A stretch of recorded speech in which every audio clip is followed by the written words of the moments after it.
तस्वीरों की जुबां से कहानियां बयां हुई, हर घर की धड़कन में दूरदर्शन की पहचान हुई।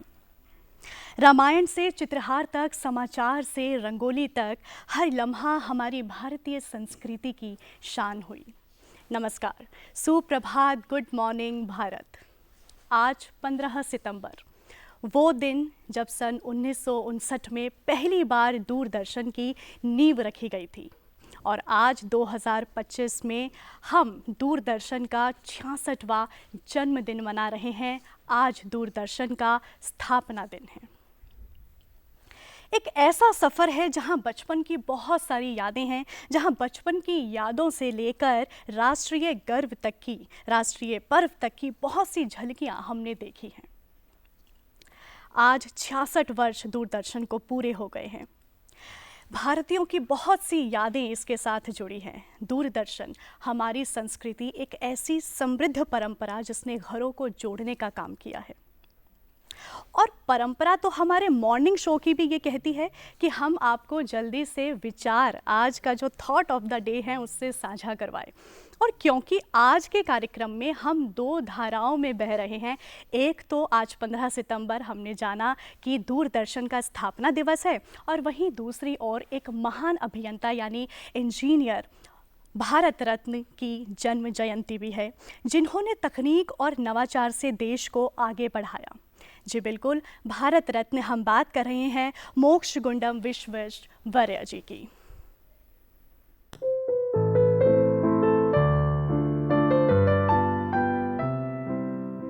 The way to build a nation is to build a good citizen. The majority of the citizens should be efficient, of good character, and possess a reasonable high sense of duty.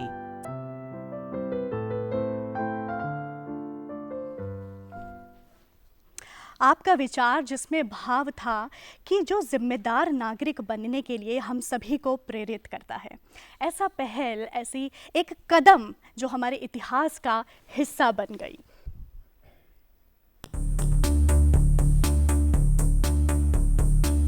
Paramvir चक्र से सम्मानित lance नायक करम सिंह का जन्म आज ही के दिन यानी 15 सितंबर 1915 को पंजाब प्रांत के सहना में हुआ था। 15 सितंबर 1959 को आज ही के दिन से भारत के पहले लोक प्रसारक दूरदर्शन ने अपनी यात्रा की शुरुआत की थी। राष्ट्र के विकास में इंजीनियरों के योगदान के सम्मान में आज के दिन को इंजीनियर डे के रूप में मनाया जाता है।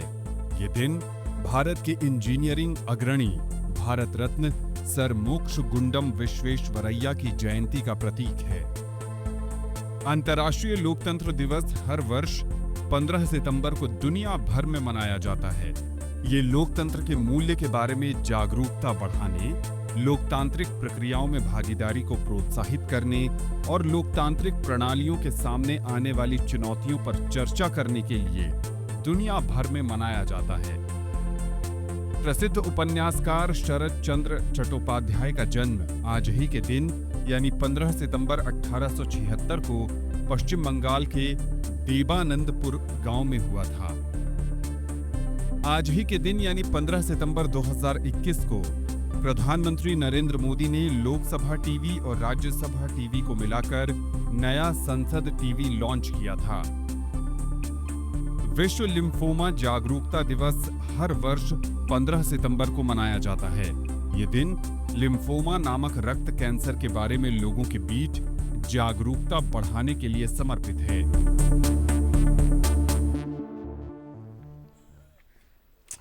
इतिहास को देखने और जानने के बाद वाकई हमें ऐसा लगता है कि इतिहास सिर्फ हमें तारीखों से नहीं बल्कि उन आवाज़ों से, उन चेहरों से भी मिलवाता है जिन्होंने खुद इतिहास को रच दिया। याद कीजिए वो दौर जब पूरे एक गांव में, पूरे एक क्षेत्र में सिर्फ एक ही टीवी स्क्रीन हुआ करती थी, और जब पता लगता था कि चित्रहार आने वाला है तो कैसे पूरा गांव एकजुट होकर स्क्रीन के सामने बैठ जाया करता था। बात करें खबरों की तो कैसे समाचार को सुनने के लिए लोग एकत्रित हो जाया करते थे। और जो उस ज़माने के लोग थे जिन्होंने समाचार को, खबरों को आप तक पहुंचाया, वो कैसे धीरे धीरे आपके घर के सदस्य बन गए, पता भी नहीं चला। और लोगों का उनके प्रति विश्वास कि वो जो खबरें आप तक पहुंचा रहे हैं वो बिल्कुल ईमानदारी और सच्चाई के साथ पहुंचा रहे हैं। आज स्थापना दिवस दूरदर्शन के उपलक्ष्य में हमने ऐसे ही कुछ चुनिंदा आवाज़ों को, उन पुराने चेहरों को स्टूडियो में आमंत्रित किया है। आइए मिलकर स्वागत करते हैं the old but gold legendaries. सबसे पहले हमारे साथ जूम के माध्यम से जुड़े हैं श्री मुकेश शर्मा जी। आप फॉर्मर एडीजी हैं Doordarshan and former DG film division से हैं। मुकेश जी, आपका बहुत बहुत स्वागत है आज के कार्यक्रम में। थैंक यू सो मच बुलाने के लिए, याद करने के लिए। जी, दूसरे मेहमान हमारे साथ स्टूडियो में मौजूद हैं अपनी बुलंद आवाज़ के जादूगर श्री संजीव उपाध्याय जी, जो मेरे साथ बैठे हैं। सर, आपका बहुत बहुत स्वागत है। Thank you so much. और दूरदर्शन की सालगिरह पर हम सब लोग इकट्ठे हैं, इससे ज़्यादा खूबसूरत बात क्या हो सकती है। Thank you. आइए अगले मेहमान से आपको मिलवाते हैं जिनका हेयर स्टाइल युवाओं के लिए एक स्टाइल स्टेटमेंट बन गया। जी हाँ, कोई और नहीं, हमारे बीच है मिस साधना श्रीवास्तव जी। मैम, बहुत बहुत स्वागत है आपका। थैंक यू, बहुत अच्छा लग रहा है यहाँ आकर जी। और अगले मेहमान हमारे बीच हैं जिनका चेहरा सादगी से भरा हुआ है। जी हाँ, आप समझ गए हैं, मैं भी समझ गई हूँ। चलिए मिलवाते हैं आपको मिस जसलीन वोहरा जी से। मैम, बहुत स्वागत है आपका कार्यक्रम में। यहाँ आकर बहुत खुशी हो रही है। Thank you ma'am.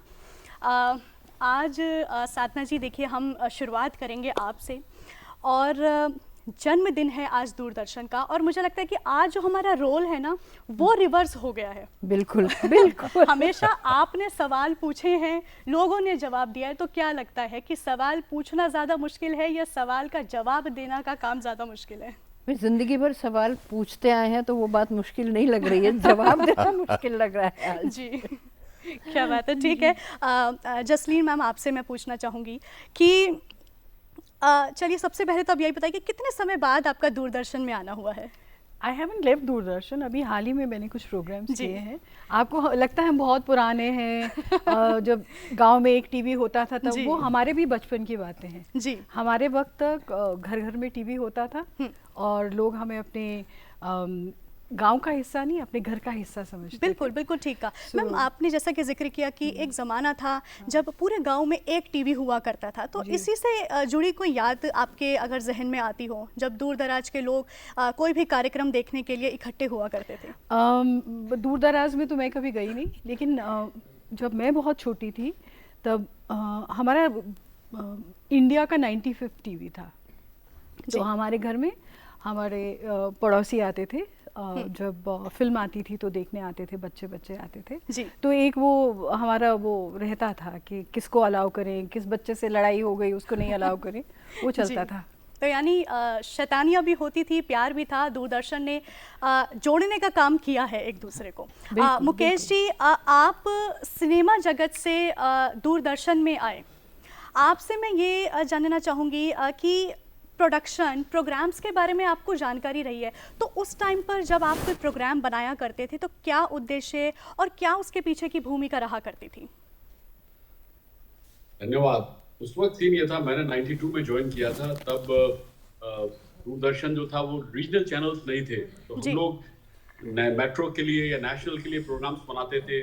TV place जो होते थे वो अगर अच्छे होते थे तो चेन में आ जाते थे, यानी अलग अलग केंद्रों से, बड़े केंद्रों से, कलकत्ता से, कोलकाता, चेन्नई, बेंगलोर, यहाँ से सब दिखाए जाते थे, या जहाँ भी लखनऊ से। उसके बाद धीरे धीरे 2000 में मुंबई सेंटर जो था वो मराठी केंद्र बन गया, तो वहाँ पर फिर सह्याद्री के नाम से वो जाना जाने लगा। सह्याद्री बेसिकली महाराष्ट्र में माउंटेन रेंजेस हैं जहाँ सारी सभ्यता और संस्कृति पनपी थी, उसके नाम से दिया। और तभी मैं डायरेक्टर बना था वहाँ पर। लेकिन मराठी प्रोग्राम्स के अलावा हमारे पास चूंकि 3 बजे से लेके और दोपहर के और रात के करीब 8 बजे तक टेरेस्ट्रियल सर्विस रहती थी, जिसकी वजह से हम गाँव खेड़े सब जगह पहुंच जाते थे। तो सैटेलाइट तो था ही उस वक्त, लेकिन इसके वजह से हम लोग डबली स्ट्रेंथ हो जाती थी और फिर वो प्रोग्राम वहां पहुंचते थे मराठी के। लेकिन इसके अलावा हमने प्रोग्राम जो थे जैसे रंगोली, वो हमेशा दूरदर्शन मुंबई ने बनाया। रात में मैंने एक प्रोग्राम शूट किया था बाइस्कोप करके, जिसमें फिल्मों को हम 3-4 दिन दिखाते थे, छोटा छोटा करके कहानियां सुनाते हुए। देन हेलो डीडी एक 5 साल मैंने चलाया, जिसमें कि फिल्म दुनिया के करीब करीब सभी लोग आए, जो हर संडे को आता था, लाइव जाता था, दिल्ली से वो रिले होता था, बॉम्बे से हम लोग उसको अपलिंक करते थे। तो इस तरह फूल खिले हैं गुलशन गुलशन तो खैर मेरे ज्वाइन करने से पहले भी तबस्सुम जी करती थी, जो बहुत पॉपुलर था। तो बॉम्बे केंद्र प्राइमरीली इसीलिए रहा कि फिल्म जगत के करीब थे, और प्लस मार्केटिंग का भी, चूंकि मैं हेड रहा एक जमाने तक, तो इसलिए मार्केटिंग में भी हमने काफी सपोर्ट किया। तो लोग मेरी ओर देखते थे कि मुकेश वहां बैठे हैं तो चलो कुछ ना कुछ पैसा आ ही जाएगा, और किया भी। तो एक फिल्म की वजह से, इसकी वजह से थोड़ी हेल्प रही। प्लस मैं जया जी के साथ, शबानंद जी के साथ, अमोल पालेकर जी के साथ, वी शांताराम जी, केदार शर्मा, सत्यन, वो सबके साथ मैंने काम किया था। तो मेरे लिए थोड़ा आसान भी था लोगों को बुलाना करना। इनफैक्ट फिल्म स्टार राजकुमार को भी एक बार मैं लेके आया था, जब पाकीज़ा फिल्म दिल्ली से रिलीज हो रही थी, तो किसी ने कहा भाई पाकीज़ा के लिए बुलाइए, तो बड़े उसमें आए थे। लेकिन तो इस तरीके से कुछ ना कुछ होता ही रहा हटके, एंड अच्छा रहा। It was quite a good journey, I would say. जी बिल्कुल, बहुत अच्छा लगा आपसे बातचीत करके। संजीव सर, आपसे मैं सबसे पहले यही जानना चाहूँगी, आपका पहला कार्यक्रम दूरदर्शन में कौन सा था? अच्छा, पहला कार्यक्रम तो देखिए, मैं आज यही सोच रहा था, दूरदर्शन को 66 बरस पूरे हुए हैं। उम्र में मुझसे दूरदर्शन और मेरे बीच में 2-3 साल का फ़र्क होगा। तो मतलब मैं बड़े भाई के तौर पे दूरदर्शन को मानता हूँ। सर एक बात तो कहनी पड़ेगी, सॉरी टू इंटरप्ट यू, जैसा आपके बारे में सुना था आप बिल्कुल वैसे ही हैं। मजाक की आदत आपकी नहीं रही है। देखिए, मुझे लगता है कि थोड़ा सा हंसी मजाक रहने से चीज़ें ज़रा कंट्रोल में रहती हैं। क्योंकि जैसा आपने साधना जी से भी पूछा था, रोल रिवर्सल वाली बात, ये पहली बार ऐसा हुआ है कि हमें दूरदर्शन पर आना था और हम रात को चैन से सो सकते थे। वरना हम तैयारी इतनी करते हैं, किसी प्रोग्राम का कमिटमेंट हो जाए तो नींद उड़ जाती है। हम सब के साथ होता है। जैसे मेरी उड़ी हुई थी सर। जी, मैं बिल्कुल समझ सकता हूँ। तो पहला कार्यक्रम मैं 19 बरस का था, 81 की बात है, 1981, कॉलेज का फर्स्ट ईयर। वो ज़माना अलग था। जो आपने शुरू में एक बात कही कि गाँव में एक टीवी, दिल्ली में जैसे जसलीन बता रही कि इनके यहाँ जो टीवी आया वो देश का 95वां टीवी था। हमारे घर में भी काफ़ी जल्दी आ गया था, दिल्ली में रहते थे हम लोग तब जी। तो ये बिल्कुल सही बात है। एक फीचर फिल्म अगर देखनी है, संडे की फीचर फिल्म, और एक कमरे में 50 लोग, जिसमें ये तय था कि बड़े जो हैं वो ऊपर बैठेंगे कुर्सियों पे, सोफे पे, बच्चे जो हैं नीचे चटाई और दरियों पर बैठेंगे, और कुछ लोग खड़े हो जाएंगे दरवाजे के आसपास जहाँ से टीवी की झलक दिखती है। Sir sorry to interrupt you, हमें एक कमर्शियल ब्रेक के लिए जाना पड़ेगा। आइए आपको ले चलते हैं एक ब्रेक की तरफ। ये कड़े इम्तिहानों से नहीं डरता, इसे सालों का तजुर्बा है,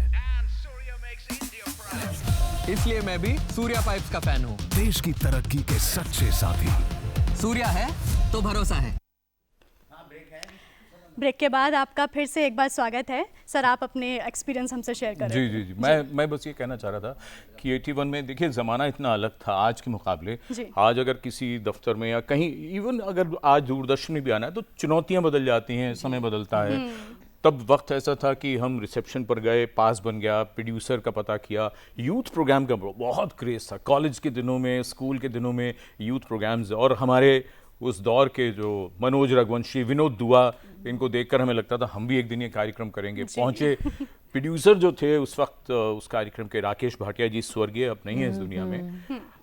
ऐसा कमाल का वक्त कि आप अंदाज़ा लगा सकते हैं कि मैं दुस्साहस कहूँगा इसे। मैं गया, उन्होंने कहा आप क्या करना चाहते हैं? मैंने कहा मैं ये प्रोग्राम करना चाहता हूँ।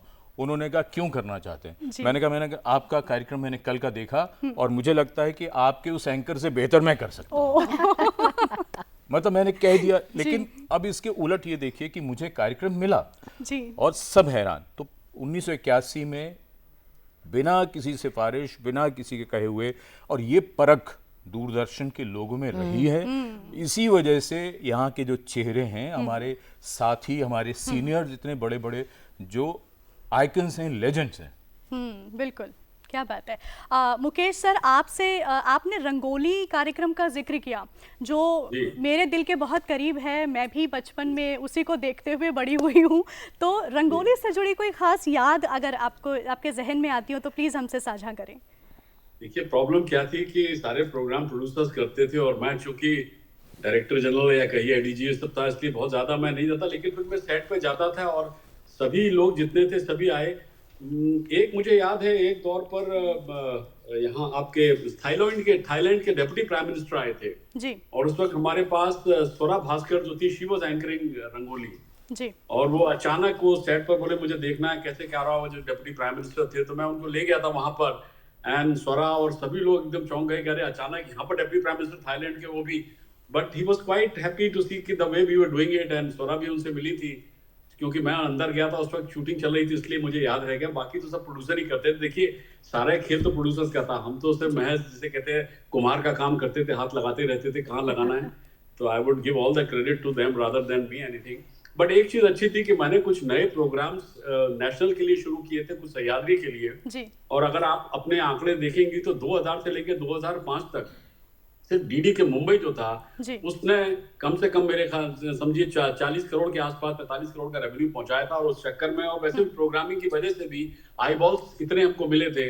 एंड मुझे याद है दिल्ली के साथ हमने शेयर किया था उस वक्त बेस्ट केंद्रा अवार्ड, और मैंने सुषमा जी से वो अवार्ड लिया था तब कृष्णकांत जी वाइस प्रेसिडेंट थे, तो वो भी यादें वाबस्ता है। 25 साल हो गए इस बात को, पर ये है कि हाँ बॉम्बे में एक ही चीज था, वर्क कल्चर यहाँ पर काफी अच्छा रहा, जबकि मैं तो लखनऊ से हूँ, और लोगों ने सबसे पहले ये भी कहा है कि मराठी चैनल ये है, मराठी कैसे चला लेगा, तो मैंने कहा भाई मैं तो सिर्फ हाथ लगाने आया हूँ, चलाएंगे तो आप ही लोग, और वो सिलसिला चल गया, उस वजह से कुछ थोड़ा काम हो गया, और क्या बात है सर। आपका बहुत बहुत धन्यवाद, आपने इतना कीमती समय निकालकर कार्यक्रम में आप जुड़े और रंगोली जैसे कार्यक्रम आपने दर्शकों को दिखाए सर, आपका बहुत बहुत शुक्रिया। Thank you sir. Thank you so much, thank you for inviting. आज दूरदर्शन का स्थापना दिवस है और इसी उपलक्ष्य में हमारे व्यूअर्स ने दूरदर्शन को हैप्पी बर्थडे विश किया है, अपने विचार साझा किए हैं, आइए देखते हैं। दूरदर्शन जब मैं शब्द को सुनता हूँ ना तो मैं वापस अपने बचपन में लौट जाता हूँ, और वो बचपन ऐसा था कि शब्दों में बयान नहीं कर सकता। क्योंकि अगर मैं आज से कंपेयर करूँ उस ज़माने को, तो एक सीरियल हुआ करता था रामायण महाभारत, जो कि दूरदर्शन पर आता था, और ये सिर्फ एक सीरियल नहीं थे, ये पता नहीं अनजान लोगों को भी अपना बना लेते थे, क्योंकि उस समय टीवी वगैरह इतने हुआ नहीं करते थे, किसी के घर में थे तो आसपास के मोहल्ले के लोग इकट्ठा होकर एक साथ इस सीरियल को देखा करते थे। हमारे समय में दूरदर्शन चैनल आती थी और उसमें बहुत तरह की जानकारी मिलती थी, समाचार आती थी, और बच्चों जब हम उस समय छोटे एज के थे तो जंगल बुक देखते थे, और महाभारत रामायण वीकली आती थी, लेकिन हमें इंतज़ार रहता था उसकी। मुंगरी लाल के हसीन सपने, बागले की दुनिया, ये वो सीरियल हैं जिनको मैं कभी नहीं भुला सकता हूँ, कि ख़ास तौर से। और हम लोग एक नाटक था, बुनियाद, कहाँ गए वो लोग, ये सभी वो सीरियल हैं जिनको कभी मैं भूल नहीं सकता, जिनसे मुझे प्रेरणा मिली। सबसे पहले तो दूरदर्शन को उसकी स्थापना दिवस के लिए बहुत बहुत बधाई। दूरदर्शन मतलब अब उसके बारे में क्या ही कहें, देश का पहला चैनल है। जब कोई चैनल नहीं था तब दूरदर्शन था। मतलब मुझको याद है मेरे मम्मी पापा लोग कहानियाँ सुनाते हैं कैसे रामायण महाभारत आती थी और सड़क के सड़क खाली हो जाते थे, सब्जी वब्जी वाले सब काम वाम छोड़कर रामायण देखने लगते थे, महाभारत देखने लगते थे। आज भी दूरदर्शन मतलब पूरे भारत के प्रोग्राम्स को बोल सकते हैं, नृत्य हो चाहे फोक सिंगिंग हो, हर सब चीज़ों को समेटता है, सब चीज़ों को समेट कर एक साथ लाता है, तो अच्छा है। मतलब बोलते नहीं है कि देश का चैनल, दूरदर्शन देश का चैनल जैसा महसूस होता है, तो दूरदर्शन को बहुत बहुत बधाई। संजीव सर, देखिए हमारे देश के जो युवा हैं, मुझे बहुत अच्छा लगा, मैं भी एक युवा हूं, और हमारे देश के युवा दूरदर्शन चैनल देख रहे हैं और उन्होंने ऐसे धारावाहिकों का यहाँ पर जिक्र किया है। जी, हम भी युवा हैं वैसे। जी बिल्कुल बिल्कुल बिल्कुल। तो चलिए, हमारे साथ स्टूडियो में एक और ख़ास मेहमान जुड़ गए हैं, क्योंकि आज इंजीनियर्स डे है। आइए मिलकर स्वागत करते हैं ओके शर्मा जी का। सर, आपका स्वागत है, आप फॉर्मर एडीजी दूरदर्शन। नमस्कार, थैंक यू सर। ट्रांजिशन का दौर रहा है। सबसे पहले बात करें तो ब्लैक एंड वाइट स्क्रीन्स हुई, उसके बाद में रंगीन, उसके बाद में 4K वीडियोस, 8K वीडियोस, और अब तो तमाम टेक्नोलॉजीज़ आ गई हैं, लेकिन उस दौर में कैसा ट्रांजिशन आपको देखने को मिला? हाँ, देखिए कि दूरदर्शन जो है एक्सपेरिमेंट के तौर पे आज ही के दिन 1959 में शुरू हुआ और एक्सपेरिमेंट चलता रहा। 1965 में हम लोगों ने आकाशवाणी भवन में एक हाई पावर ट्रांसमीटर लगा के रेगुलर ट्रांसमिशन शुरू किया, और उसके बाद फिर एक्सपेंशन का दौर आया। ये प्योर एनालॉग ट्रांसमिशन था और 70s में हम लोगों ने एक्सपेंशन शुरू किया। एक्सपेंशन अब इतना जल्दी नहीं हो सकता था, तो ये प्लान किया गया कि पहले लो पावर ट्रांसमीटर्स हम लगाएं और पूरे नेटवर्क को एक्सपेंड कर लें और फिर उनको रिप्लेस कर दें हाई पावर ट्रांसमीटर से। तो ये दौर चला और एक टाइम ऐसा था कि जब एक ट्रांसमीटर एक दिन में कमीशन होता था और ये एक वर्ल्ड रिकॉर्ड था। और इसी के लिए हमारे उस टाइम के जो इनसी थे ये मतलब HS जोली साहब, उनको पद्मश्री मिला था and he is the only Padmashri engineer from broadcasting faculty. तो एक्सपेंशन चलता रहा, ये एनालॉग था। अब किसी भी टेलीविज़न नेटवर्क में जो है 4 चीज़ें मेन होती हैं इंजीनियरिंग पॉइंट ऑफ व्यू से: प्रोग्राम प्रोडक्शन, डिस्ट्रीब्यूशन, ट्रांसमिशन और लाइव कवरेज, OB कवरेज। तो प्रोग्राम प्रोडक्शन जो था वो आकाशवाणी भवन में शुरू हुआ, 2 स्टूडियोज़ थे वहाँ पे, और एनालॉग ट्रांसमिशन था। इक्विपमेंट्स जो है वॉल बेस्ड इक्विपमेंट होते थे, जिसमें कि कैमराज थे हमारे मार्कोनी के, सोनी के, एडिटिंग इक्विपमेंट भी उन्हीं के थे। फिर धीरे धीरे सॉलिड स्टेट पे हम लोग ट्रांजिट हुए। सॉलिड स्टेट के बाद 90s में आके हम लोग जो है स्टेबल किया और ये इकेगामी और सोनी के कैमराज आए जो सॉलिड स्टेट कैमराज थे। एडिटिंग भी सॉलिड स्टेट से इक्विपमेंट से शुरू हुई, VTRs आ गए उस टाइम पे। और फिर हम लोग 2000 के आसपास हम लोग डिजिटल इरा में प्रवेश किया। तो पहले जो टेप थी, पहले वो आपने देखा वो 2 इंच की टेप होती थी, MPEX टेप, उसी के एडिटिंग इक्विपमेंट होते थे जी। फिर टेप आई जो है यूमेटिक टेप, जो थोड़ी पतली टेप होती थी, 1/4 इंच और 1 इंच की, उस और एडिटिंग इक्विपमेंट थे। फिर बीटा कैम के आए, फिर DVC प्रो टेप आई, DVC के जो है इक्विपमेंट्स आए एडिटिंग के, कैमराज, ये सब। लाइटिंग भी अगर आप देखेंगे प्रोडक्शन एंगल से तो उस टाइम सोडियम लाइट्स होती थी, येलो कलर की जी। फिर धीरे धीरे 2000 में आके हम लोग डिजिटल इरा में आए और ये सब पहले जो थी लीनियर एडिटिंग होती थी। अब 2000 में आके हम लोग नॉन लीनियर एडिटिंग में आए और प्योर जो है हमारे इक्विपमेंट मतलब डिजिटल इक्विपमेंट बन गए। और डिजिटल इक्विपमेंट आने से कैमराज भी डिजिटल, प्रोडक्शन भी डिजिटल हुआ, लेकिन ट्रांसमिशन हमारा एनालॉग ही चलता रहा। और इसी तरीके से OB इक्विपमेंट्स फिर हम लोगों ने ऐड करते गए बीच बीच में। पहले तो हमारी 2 कैमरा की OB वैन, फिर 4 कैमरा की OB वैन, फिर धीरे धीरे हम लोगों ने HD OB वैन तक हम आ गए। इस तरीके से हमारा जो है एक ये चला। अब डिस्ट्रीब्यूशन जो शुरू में, ये तो प्रोग्राम प्रोडक्शन और ट्रांसमिशन का हुआ। डिस्ट्रीब्यूशन जो था उस टाइम पे शुरू में तो टेप्स के थ्रू होता था जी। फिर बाद में जो है हमारा माइक्रोवेव लिंक आए, तो माइक्रोवेव लिंक कैपिटल स्टेशनों में थे, उनके थ्रू हम प्रोग्राम एक्सचेंज करते थे जी। फिर धीरे धीरे 82s में जब कलर टेलीविज़न इंट्रोड्यूस हुआ तो सैटेलाइट, हमारा इंडियन सैटेलाइट मतलब आ गया था जी। तो सैटेलाइट 1 सीरीज़ के आए, तो सैटेलाइट लिंक बने, अप लिंक, स्टेशनों पे डाउन लिंक भी बने, तो प्रोग्राम एक्सचेंज शुरू उससे होने लगे। और आज की तारीख में यह है कि हम लोग प्योर डिजिटल सैटेलाइट लिंक्स हैं, डिजिटल प्रोडक्शन है, डिजिटल ट्रांसमिशन भी हमारे हैं। हालांकि टेरेस्ट्रियल अब थोड़ा सा वो है, कम जगह पे है टेरेस्ट्रियल की जगह। हम फिर 2004 में हम DTH पे आ गए जी। तो यानी सर कुल मिला के यादें बहुत सारी हैं दूरदर्शन के साथ में, और सभी की यादें कुछ ना कुछ जुड़ी हुई हैं। और जहां संजीव सर हम दूरदर्शन के उन सुनहरे दौर की, सुनहरे पलों की बात कर रहे हैं, वहाँ पे हम उस आवाज़ को, उस चेहरे को बिल्कुल नहीं भूल सकते जो शालीनता और सादगी से भरा था। और हम सभी जानते हैं जो दिल्ली मेट्रो की एक ऐसी आवाज़ जो दिल्ली मेट्रो की पहचान बन गई है। सर आप अगर उनको अपने अंदाज में वेलकम करना चाहें तो प्लीज़। मेरी दोस्त और हमारी साथी, देश की जानी मानी ब्रॉडकास्टर, जो किसी परिचय की मोहताज नहीं है, रिनी खन्ना। बहुत स्वागत है आपका रिनी। स्वागत है मैम आपका कार्यक्रम में। Namaste. Thank you so much, Anshu and Sanjeev, for that introduction. And I'd like to correct you. I'm just not the voice of the Delhi Metro, but the metros are across the country, all the metros that we have. So thank you so much for that introduction. जी। Rini ma'am, जहाँ एक तरफ लोग ये कहा करते थे, लोगों का ये मानना था कि दूरदर्शन पर अगर कोई खबर आई है तो वो सच ही होगी, इतना लोगों का ट्रस्ट था। तो क्या लगता है कि आप जब उस वक्त न्यूज़ किया करते थे तो उस भरोसे को जीतना, उस भरोसे को कायम करना कितना बड़ा जिम्मा आपको लगा करता था?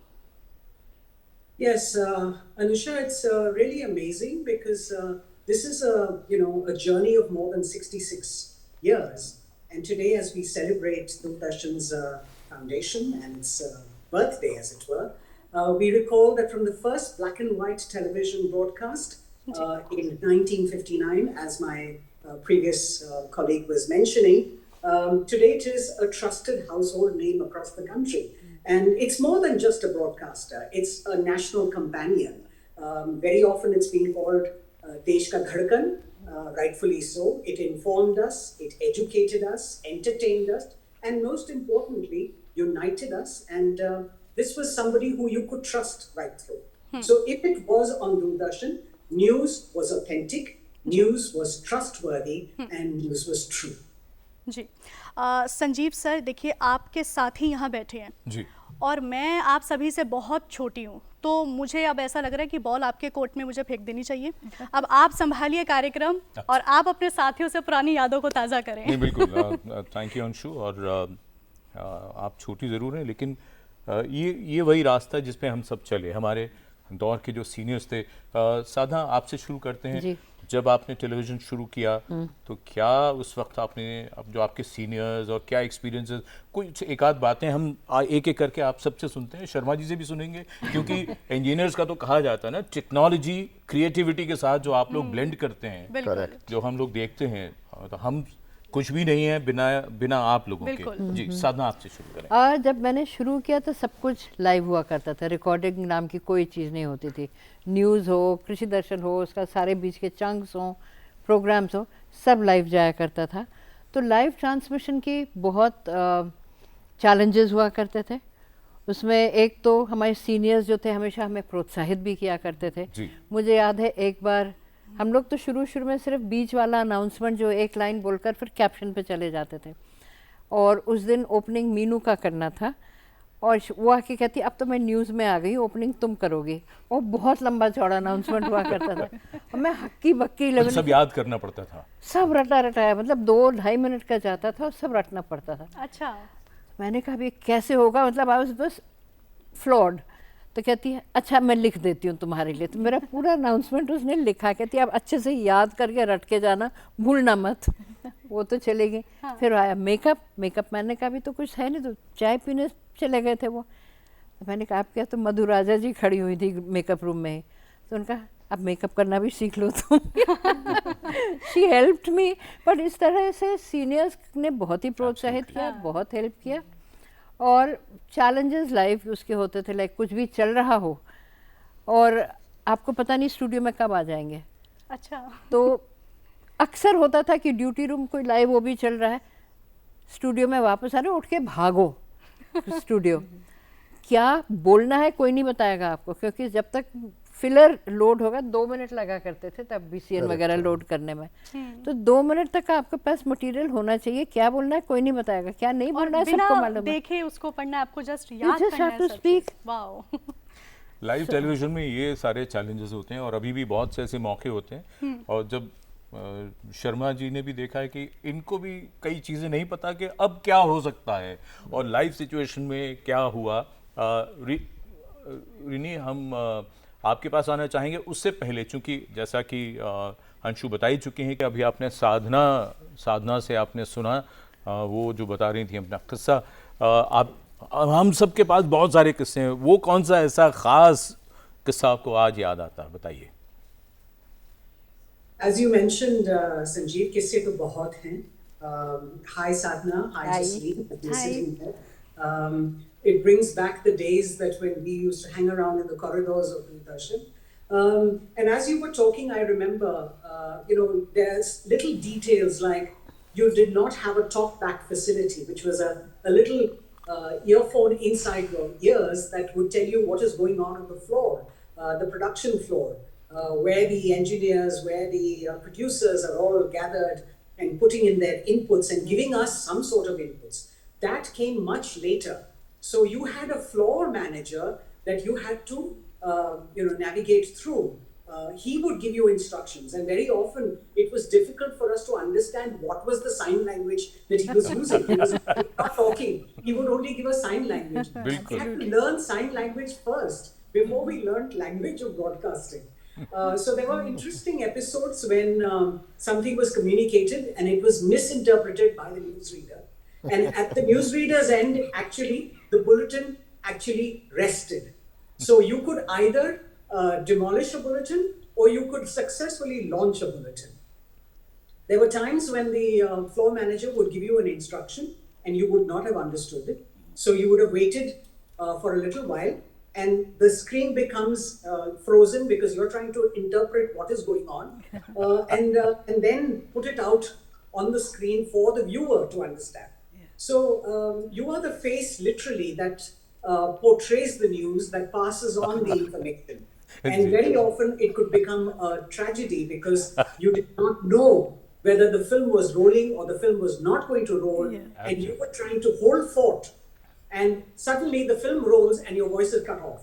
So कई बार हो चुका है कि इस तरह के incidents हुए, and the newsreader has to somehow rectify and retrieve that situation as it were. ये रीनी आपने जो बात कही, हम जसलीन के पास आएंगे, मुझे बहुत सी चीज़ें याद आ रही थी उन दिनों की जब हम लोग न्यूज़ पढ़ रहे थे। आपने जो ये बात कही, हमारे फ्लोर के साथी प्लीज़ बुरा ना माने क्योंकि हम सब मिलके ही काम करते थे, तो कई बार वो धीरे से फुसफुसाने की कोशिश करते थे कि माइक्रोफोन ना पकड़े। तो बुलेटिन के बाद उन्होंने कहा मैंने आपको इतनी बार तो कहा, मैंने कहा आपने क्या कहा कुछ एक दो बार ऐसे होता था, एक दो बार बेचारे कुछ लिख लाते थे, अब बॉल पे उन्होंने जल्दी से कुछ लिखा, घसीटा सा लगाया हुआ है। अब आप सोच रहे हैं जो बात आपने कही, वहां पर दर्शक आपको देख रहे हैं और आप सोच रहे हैं ये क्या लिखा है, स्टोरी नंबर 35, 25, 27 क्या है।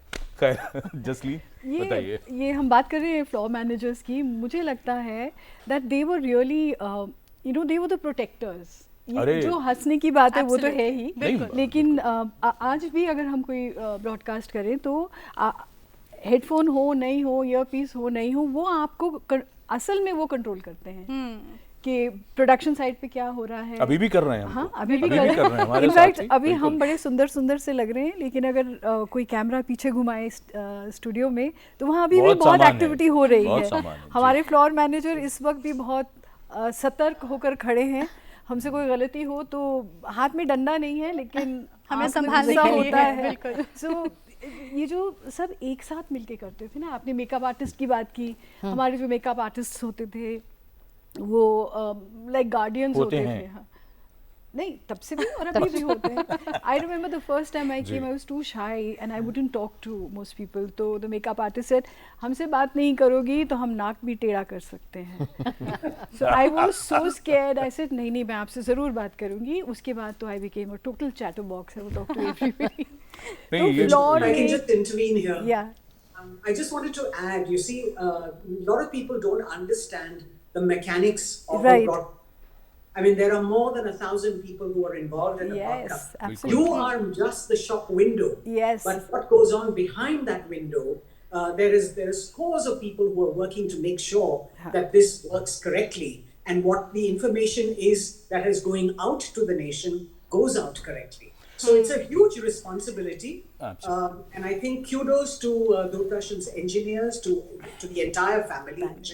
And also having put out broadcasts which have been live most of the time, and as I always say, there are no retakes as far as news broadcast is concerned. You have just that one little window, and if you do it right, then it is correct for the rest of the world. If you don't do it right, then you are responsible for it.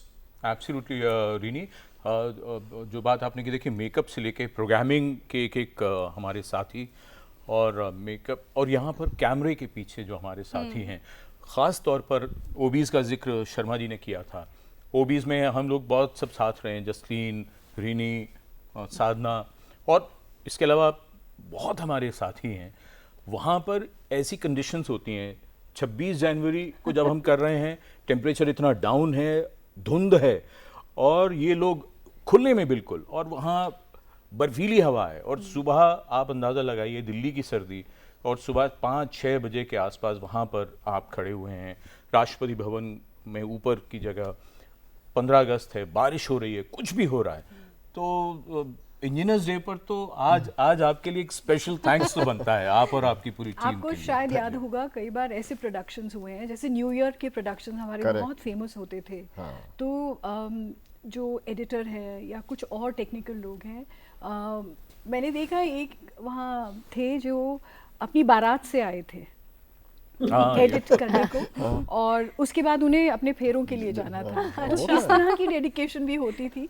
और because we were like a family, जिसमें of course technical बातें हैं, programme on air जाना चाहिए, information correct होनी चाहिए, but we are also humans who are emotional, so we use to support each other.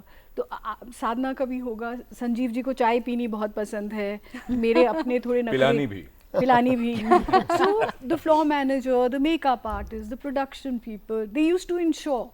Correct. अगर हमारी स्क्रीन पे चेहरे से लग रहा है कि कुछ डल हो रहे हैं, तो कोई ना कोई आपको आके थोड़ा अपीट कर देता था, कुछ खाने को भी दे देते थे। तो you know it is not like we are robots, we are also human beings. जब न्यूज़ हो तो उसमें कई बार दुख वाली समाचार होती है, कई बार खुशी वाली समाचार होता है। और दूरदर्शन की खासियत ये है that we were never dramatic, we were just natural.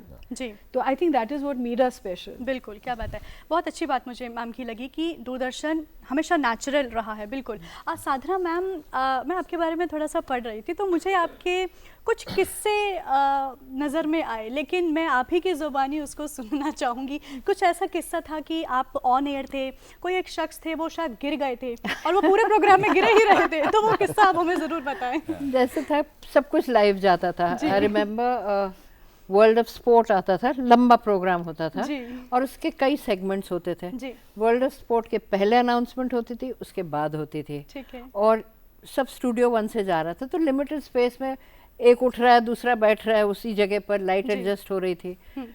तो वर्ल्ड ऑफ स्पोर्ट का जो कमेंटेटर थे वो उठे, मैं बैठी, और मेरी लाइट एडजस्ट सब कुछ करने में, माइक लगाने में, लाइट एडजस्ट करने में, उठने बैठने में 30 सेकंड का समय था। अच्छा। तो लाइटमैन बेचारे मूढ़े के ऊपर खड़े हुए थे, ऊंची लाइट्स थी, डंडा उन्होंने करा, वो मूढ़ा फिसला और धड़ से नहीं गिरे यहाँ पर, और जैसे गिरे आई वाज ऑन एयर। तो मैंने खैर बोलना शुरू किया, फिर मुझे लगा आसपास सब लोग हंस रहे हैं, मुंह में रुमाल ठूस रहे हैं कि हंसी की आवाज़ ना आए, और वो बेचारे यहाँ पड़े हुए हैं मेरे पैरों पर लिटरली। मेरा एक बार मन किया कि वाइंड अप करके खुद भी हंस लो, मेरे मगर नहीं, ये नहीं कर सकते। Controlling laughter was very tough controlling laughter, but किसी तरह से वो लंबा सा अनाउंसमेंट था, मैंने ख़त्म किया है, और फिर बेचारे को चोट ना लगी हो कुछ, और 1.5-2 मिनट तक वो लेटे ही रहे वैसे जैसे गिरे। वो आपके अनाउंसमेंट की वजह से लेटे रहे होंगे, कंप्लीट कर लें इसीलिए। हाँ बिल्कुल, मगरमच्छ की तरह तो उठ के नहीं जा सकते। बिल्कुल, क्योंकि ये हर चीज के बाद ये ना, the show must go on. Sharma ji आप भी कुछ सुनाइए। मैं बताना चाहूँगा, एक तो जैसे चैलेंजेस कितने आते हैं खासकर लाइव कवरेजेस में जी। तो लाइव कवरेज, जैसे आप तो चूंकि गवाह हैं रिपब्लिक डे परेड के जी, तो एक टाइम पे वर्ल्ड की सबसे लार्जेस्ट लॉन्गेस्ट परेड होती थी हमारी live coverage point of view से, अराउंड 2.5 किलोमीटर्स का था। अब तो ड्रोन कैमराज आ गए तो अब कितना भी डिस्टेंस कवर कर सकते हैं जी। लेकिन जब हमारे जो फिक्स कैमरा से होता था तो वर्ल्ड का लार्जेस्ट लॉन्गेस्ट लाइव कवरेज होता था ये। और चैलेंजेस का मैं एक छोटी सी एग्जांपल देना चाहूँगा फनी, कि इट वाज अराउंड 2017, तो सेम डे पे प्राइम मिनिस्टर साहब का भी जो है विज्ञान भवन से लाइव कवरेज होना था, बहुत इंपॉर्टेंट प्रोग्राम था, और प्रेसिडेंट हाउस से भी कवरेज होना था, कोई अवार्ड फंक्शन था, वो भी नेशनल लेवल का वो था। तो हम लोगों ने विज्ञान भवन में तो जो है नॉर्मली हमारी वायरिंग पहले से थी एसडी कवरेज के लिए, और 4 कैमरा की जो हमारी एसडी वैन थी वो वहीं लगती थी जी। तो और हम लोगों ने एचडी ओबीएन हमारी आ गई थी, तो हमने कहा प्रेसिडेंट साहब का जो है हम एचडी ओबीएन से कवरेज करेंगे। बट सम हाउ जो उनकी जो प्रेस एडवाइजर्स थे, और उनको कुछ डाउट हुआ कि तो कुछ गड़बड़ हुआ, पहले तो ऐसा नहीं होता था, आज ये कैसे हो गया, पता नहीं होगा नहीं होगा। और उस टाइम पे वेस्ट बंगाल में इलेक्शंस भी चल रहे थे, और there were some political issues also. Pranab Mukherjee साहब इधर वो थे, तो उन्होंने मना कर दिया प्रेसिडेंट के वो जो प्रेस वाले थे कि नहीं यहाँ पे ये नहीं होगा, और आप इसको नहीं कर सकते तो हम किसी और से करा लेंगे। अब हमें तो वही ओबी वैन चाहिए, आप उधर ही क्यों लगाई वो। तो हमारी टीम वापस आ गई शाम को, और हम में था डीजी मैडम थी जो, तो उन्होंने बताया, एसएन सिंह जी थे डीडीजी जी साहब, वो तो लगाने नहीं दे रहे वहाँ पे जो है प्रेसिडेंट हाउस वाले। तो हम लोगों ने फिर जेटली जी मिनिस्टर थे, उनके ओएसडी को मैंने बात की आर के सिंह साहब से जी, तो उन्होंने फिर समहाउ उन्होंने कहा भाई वो तो बड़ा इशू हो गया, वो मान नहीं रहे। तो जेटली साहब बोले कि मैं इनसे अपने जो एसपीजी वाले से अलोक कर देता हूँ कि आप वो वैन निकाल लो वहाँ से। अच्छा। तो हमने कहा साहब वो निकाल के वहाँ लगाना और फिर उसको दूसरे को लगाना इस रात में पॉसिबल नहीं है, दोनों फंक्शन फिर छोटे हो जाएंगे हमारे हिसाब से। तो समहाउ फिर they convince to president house कि भाई किसी तरीके से अब आप वो जो आप चाहते हैं वही कैमरा लगा देंगे, लेकिन लगाने दीजिए। बट वो बहुत अच्छा हुआ और एचडी ही कवरेज हुआ वहाँ से। फिर छोटे हमने ईएनजी कैमरा लगाया, उन्होंने ओबी वैन के कैमरा नहीं लगने दिए, छोटे कैमरा लगने दिए। एचडी की क्वालिटी, एचडी क्वालिटी अच्छी, देन दे बिकेम हैप्पी कि यार हमें तो पता नहीं था इस चीज का जी। तो फर्स्ट टाइम ये हुआ था। तो जल्दी जल्दी रीनी बहुत चीजें मेरे साथ तो ये हो रहा है इस वक्त, मैं दिमाग की हालत बताऊं, हम सबके साथ हो रहा होगा कि सोच कर आते हैं ना बहुत सी बातें करेंगे, सब भूल से गए हैं, कुछ याद आ रही है एक एक करके। आपको क्या याद आ रहा है रीनी? बहुत कुछ। I remember the time when we did not have teleprompters and we had to use there used to be cardboard pieces on which paper was stuck, and news was so live that the editor would type out this in a room which was far away from the studio, and there would be runner boys who would bring this into the studio. तो कई बार हमने वो sheet देखा ही नहीं होता है, खबर में पता ही नहीं होता है और हमें पढ़ना होता है, तो उसमें एरर्स भी होते हैं जो हमें ऑन एयर करेक्ट करना पड़ता था। And the viewer should not know that we have actually done a correction either. So it used to be a big challenge. Today you have a teleprompter. I remember when the teleprompter started, you had a camera which was on top of the sheet that you had, and you were moving the sheet up and down, and this camera was actually projecting it onto the camera in front of you. Then came the moving scroll, where you had like a toilet paper roll, which would then move your script which somebody had typed on. Then came digitization and you started using computers and it started coming onto your screen. So you have been through the entire gamut of the development of the teleprompter as it is today. There were days when you had not seen the sheet and you had things like police was combing the operation. Now instead on a typewriter, instead of C, what was typed was B. So police was bombing the operation. You had to quickly correct it in your mind, which meant that you had to scan the entire line before you. So your eyes have scanned it, your mind has analyzed it, and by the time you voice it, you have corrected it. ये आपने जो याद दिलाया मुझे स्वर्गीय रमन जी की बात याद आई। वो अक्सर ये बात कोट करते थे, टाइपराइटर जो मैनुअल होते थे तो हिंदी में एक टाइपराइटर था जो जंप कर जाता था कुछ अक्षर, तो उसमें था कल बाजार बंदर खा जाएगा। तो उन्होंने जब पढ़ते पढ़ते उन्हें समझ, ओह अच्छा कल बाजार बंद रखा जाएगा। सर अभी हम लोग आप लोग जिक्र कर रहे थे फ्लोर मैनेजर्स का, तो मुझे ये बताइए कि जब ऑन एयर प्रोग्राम जाता था उससे 10 सेकंड्स की जो पहले की स्टूडियो में साइलेंस होती थी, जो शांति होती थी, क्या वो कैसी होती थी? वो देखिए मैं आपको I'm sure किलर तो होती होगी। दिल की धड़कनें बढ़ जाती थी।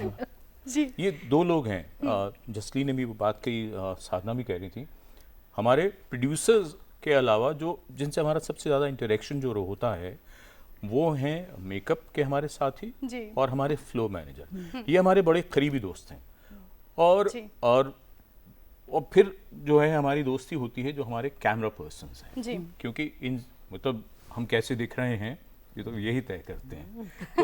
तो ये जो आपने जो साइलेंस वाली बात कही, हमारे फ्लो मैनेजर कितने कंट्रोल में हैं उससे ही ये तय होता है कि हम कितने कंट्रोल में हैं। बिल्कुल बिल्कुल। रीनी ने बात कही थी थोड़ी देर पहले कि सब कुछ इकट्ठा होकर हमारे सामने रखा जाता है। अब हमने उठाकर ये सबके सामने अपने दर्शकों के सामने प्रस्तुत करना है। अगर यहाँ कहीं कुछ गड़बड़ होती है तो फिर हम कुछ नहीं संभाल सकते। हमको एक दूसरे को एंटिसिपेट करना होता है, तो जब तक वो आपको अच्छी तरह नहीं जानते और आप उनको अच्छी तरह नहीं जानते हैं वो एक समन्वय नहीं बनता। जी रिनी मैम आपसे something here.